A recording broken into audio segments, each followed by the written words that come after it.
Well, President-elect Biden is accusing the current administration of putting up roadblocks to his presidential transition.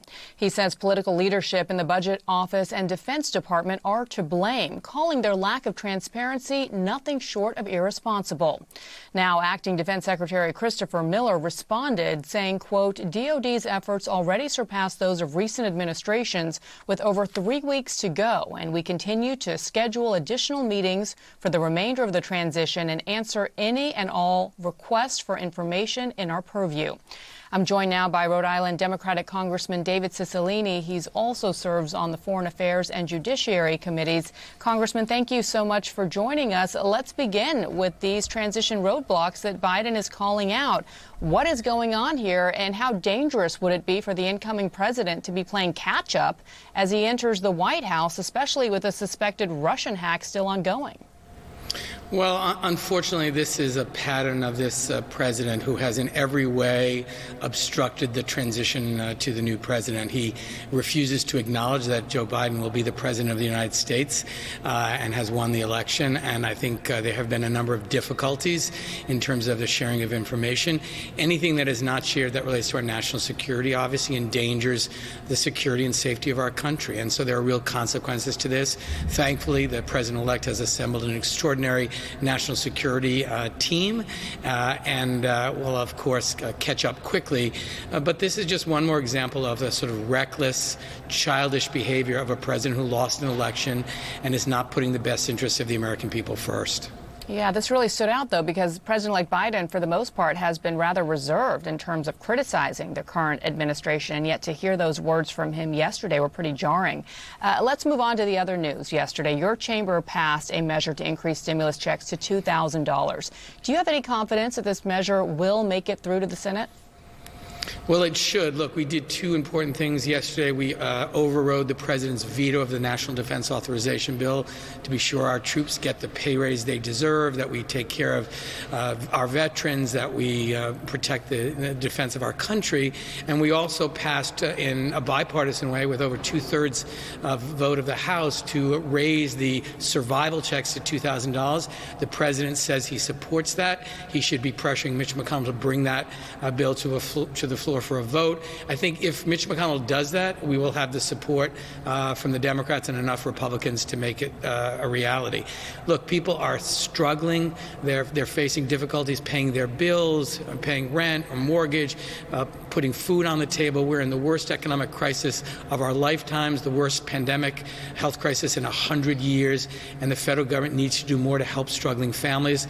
The $2,000, again, is a down payment, but I hope the Senate will quickly pass it and give badly needed relief to the American people. Yeah, we've already heard from some Republican senators, like Senator Rubio, who said that he would be in favor of $2,000 stimulus checks going out as well. On that House vote yesterday to override the president's veto of the national defense bill, let me ask you about that, because there seem to have been some roadblocks in the sense that you got a curveball from Bernie Sanders, of all people, who threatened to pull off a vote unless senators voted on the $2,000 stimulus checks.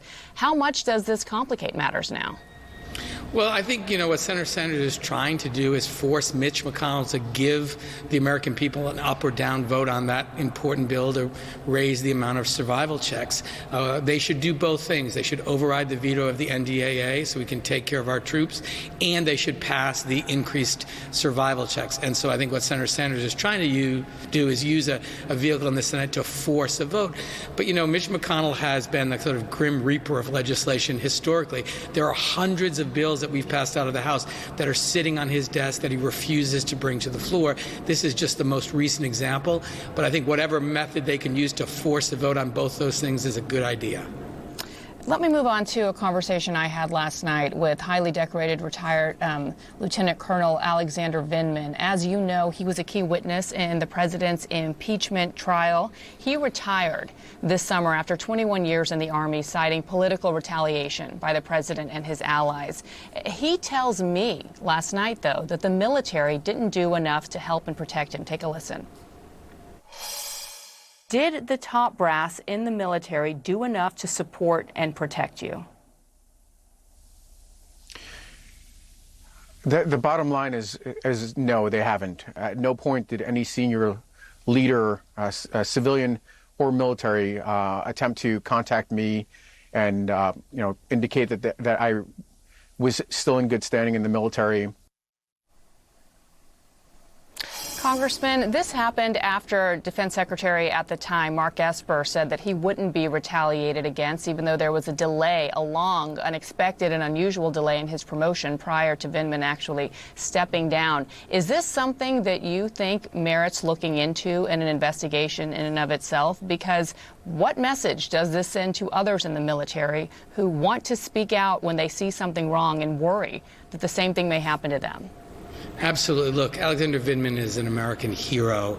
The courage he displayed was extraordinary. When he recounted that conversation he had with his dad about America, it broke my heart because we expect the President of the United States and those that are part of his administration to fully support the rule of law and support people who come forward and testify truthfully and honestly about wrongdoing. And this is just one area that I think requires additional review when this president leaves office so that we can be sure that this never happens again and understand how these things happen.